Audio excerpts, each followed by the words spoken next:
Okay, after writing the expression for dq for the small elemental area, now from this we shall again rearrange the terms. As I already told, this is nothing but capital CH, which is the heat capacity of hot fluid, and this is the cold fluid, heat capacity of the cold fluid. Now using this we shall rearrange and we shall write it for dTh and dTc. So from this expression, the dTh is given by minus of dq divided by ch, correct?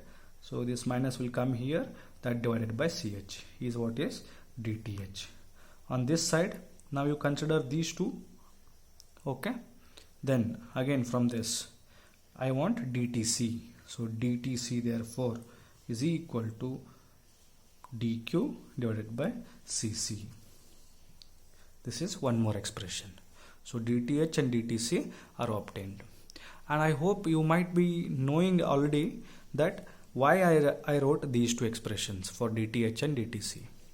The reason being, we are now in the next step, we are going to write now the expression for temperature difference between hot and cold fluid at any position in the elemental area.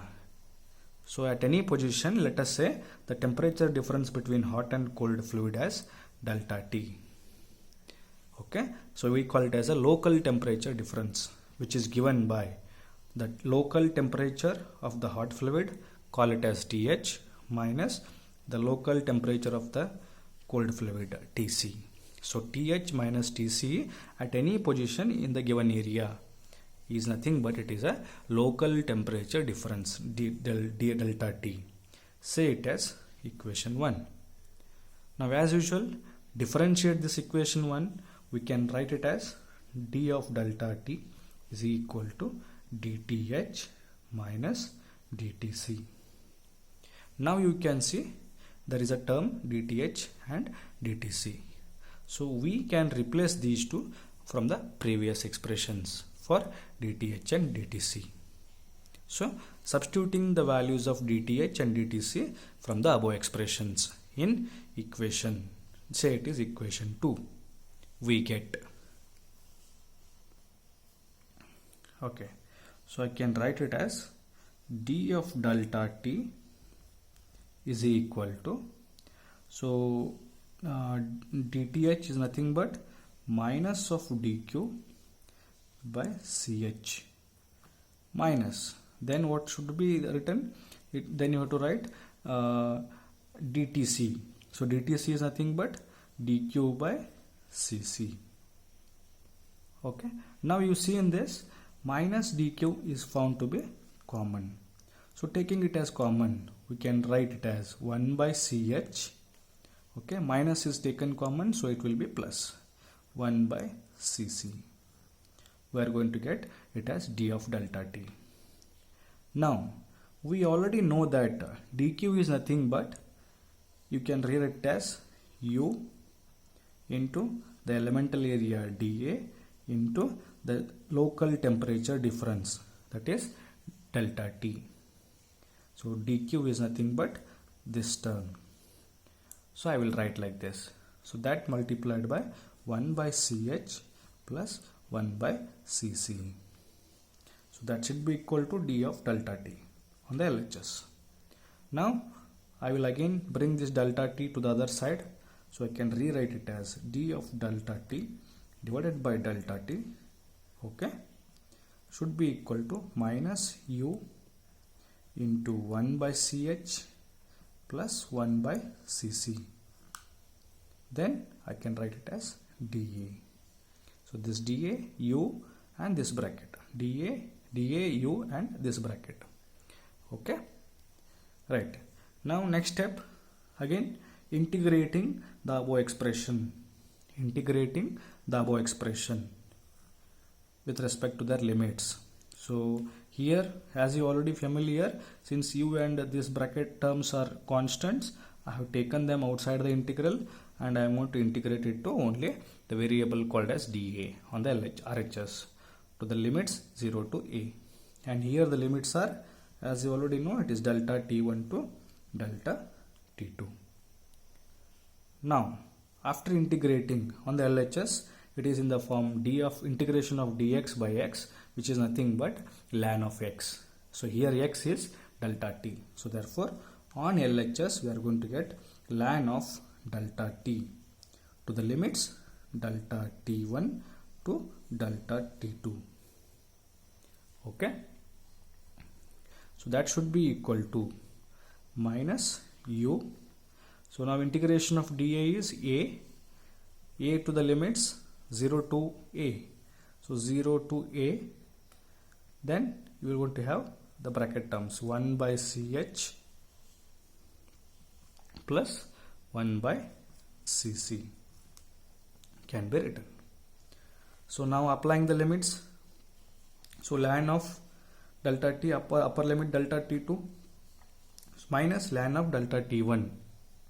Again it is in the form ln m by n, ln m minus ln n, ln n, which is equal to ln of m by n. So therefore I can finally write it this as ln of delta t2 divided by delta t1. So that should be equal to minus u into a. So it is a minus 0 is a. So I can directly write it as a into 1 by ch plus 1 by cc. Okay. Now if I say this whole term on the RHS as x, okay, this as y, so this above expression is in the form ln of y is equal to x. Correct? I'm just rewriting that. Okay, if you consider this RHS as x and in the LHS delta t2 by delta t1 as y, so it will be ln y is equal to x. So from our basic mathematics in logarithms, ln y is equal to x can also be written as e raised to x is equal to y. Correct? So till this step, whatever we have followed, it is quite similar to that of the LMTD method for parallel flow arrangement. Exactly we proceeded in the same manner. But now from this step onwards, our derivation will change. Our mode of analysis will change. That is, this equation is in the form ln y is equal to x, which can be written as e raised to x is equal to y. Now, therefore, the above equation can be written as, so here y is delta t2 by delta t1. Correct? So delta t2 by delta t1 should be equal to e raised to x. Here is what? X is this whole term. Correct? We had considered this as x. So e raised to whole term, that is ua into 1 by ch plus 1 by cc. This we can obtain. Say it as equation 3. Okay. Okay. Now from equation 3, we can again write it as d of delta t2 by delta t1 is nothing but e raised to. E raised to means it is exponential of. We can write like this: exponential of minus u into a into 1 by ch plus 1 by cc. So this exponential exp represents e raised to exponential. Okay, understand like that. Now what I do in the next step is, we already know for a parallel flow heat exchanger what is delta T2 and what is delta T1. Correct? So from the temperature profile diagram, delta T2 is nothing but, it is nothing but THO minus TCO for parallel flow. That divided by delta T1 is THI minus TCI. Okay, that should be equal to exponential to the power UA into 1 by CH plus 1 by CC. I will write it as it is. Now in my next step, what I do is, I told you that what is the reason because of which we are studying this NTU method. Okay, since we are not knowing the outlet temperatures, we want to somehow get the value of heat transfer Q. So here in this expression you can see there are terms THO and TCO.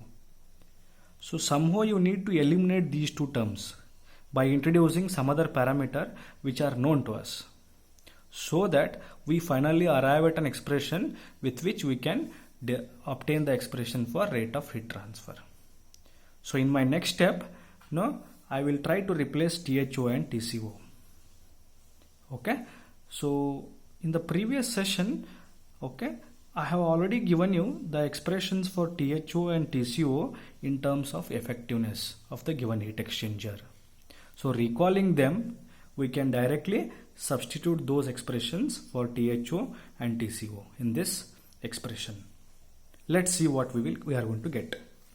Okay, so THO, if you remember, it is nothing but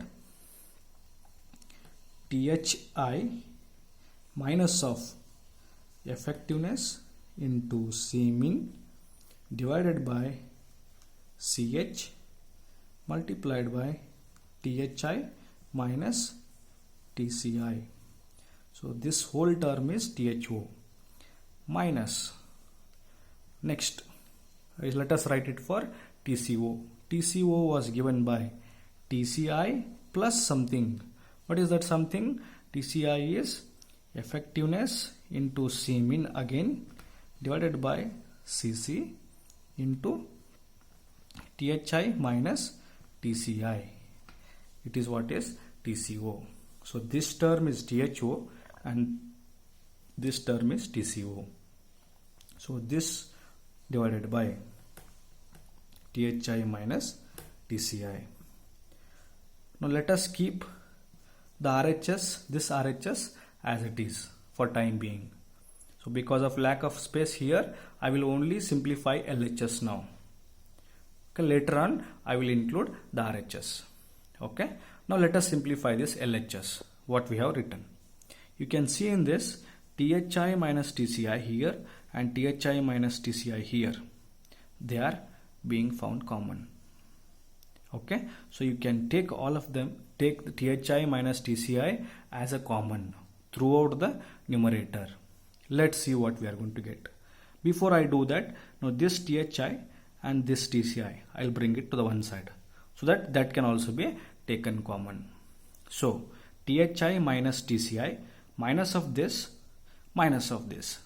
Okay, in all the three terms THI minus TCI is being found constant or common.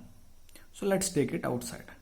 So if I take THI minus TCI as common in the numerator, we are going to get, so THI minus TCI is taken common, so it is 1 we are going to get, minus of, in this term, the second term THI minus TCI is taken, so we are going to get effectiveness into C min divided by CH. Okay, next minus into plus is minus, so minus this again, the third term. In this again THI minus TCI is taken common, so minus of effectiveness into C min divided by CC is being taken common. So that divided by denominator as it is THI minus TCI. Okay, so this should be equal to again RHS as it is. Okay, now you can see that THI and TCI, THI minus TCI are again common in the numerator and denominator, so they will get cancelled. So therefore we will finally remain with, in the LHS, 1 minus effectiveness into C min divided by CH, okay, minus effectiveness into C min divided by CC. This will remain on the LHS. That should be equal to what? RHS. And what was our RHS? RHS was this one. RHS was this. That is exponential to the power minus U into A, U into A into the bracket 1 by CH plus 1 by CC. The RHS can be written. Fine. Okay.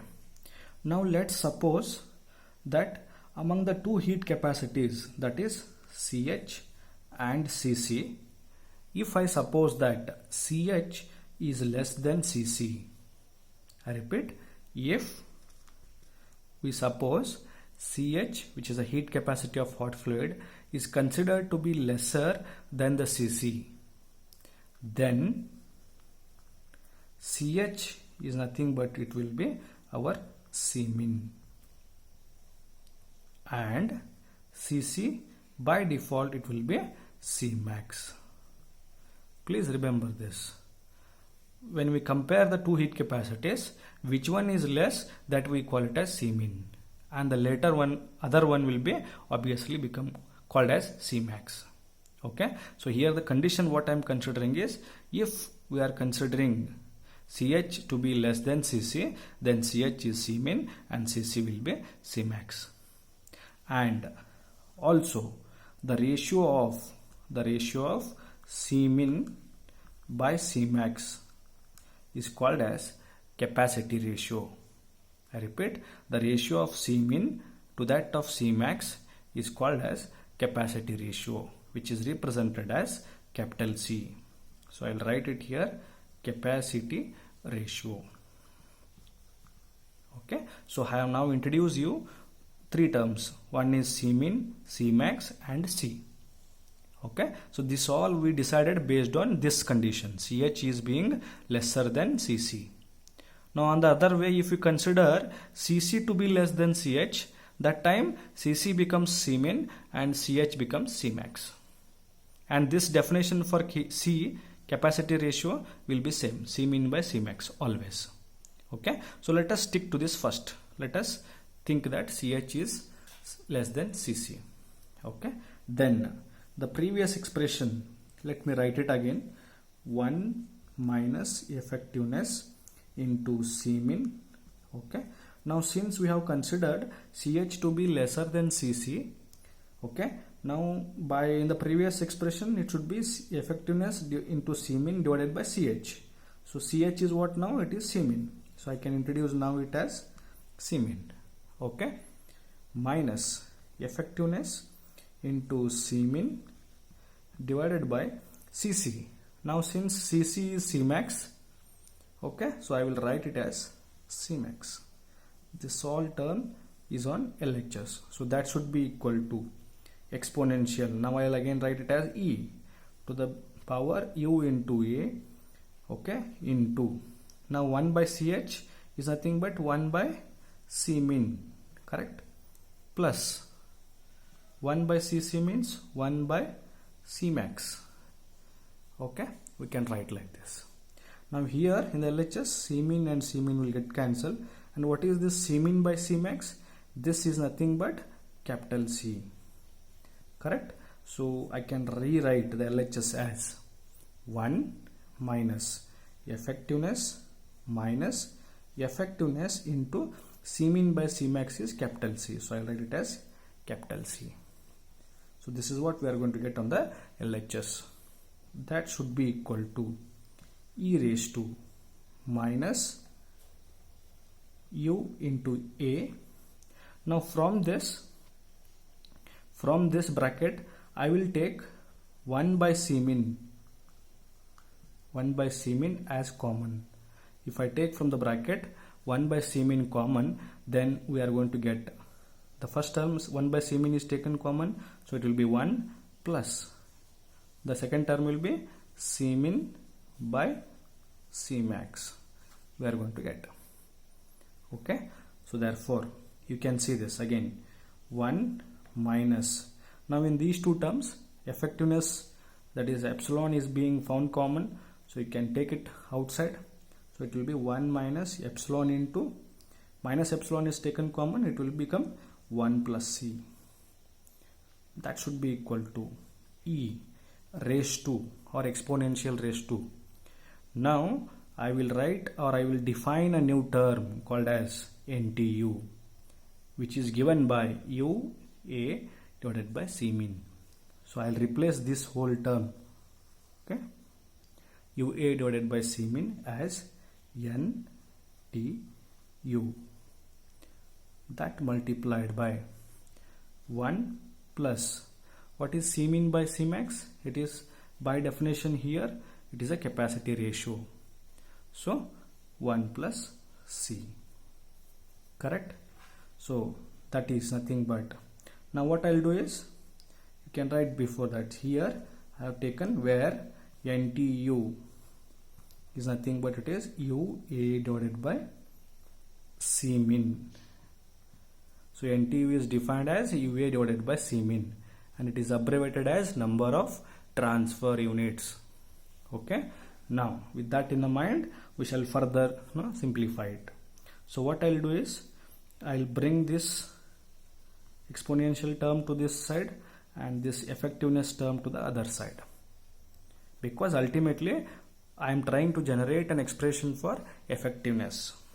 Okay, so therefore 1 minus, when it is brought to the side, it will be minus. So 1 minus e raised to minus NTU 1 plus C should be equal to, since this is brought to the other side, it will be plus epsilon into 1 plus C.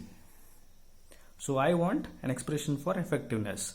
Therefore effectiveness is equal to 1 minus e raised to minus NTU 1 plus C divided by 1 plus C. This is the expression for effectiveness, which is a final expression what we can arrive at. Okay,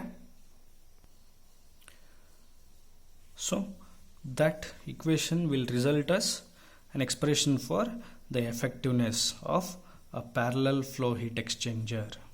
You can see now we have specifically obtained or deduced an expression for effectiveness in terms of two parameters basically. What are those? One is NTU and the other one is capacity ratio.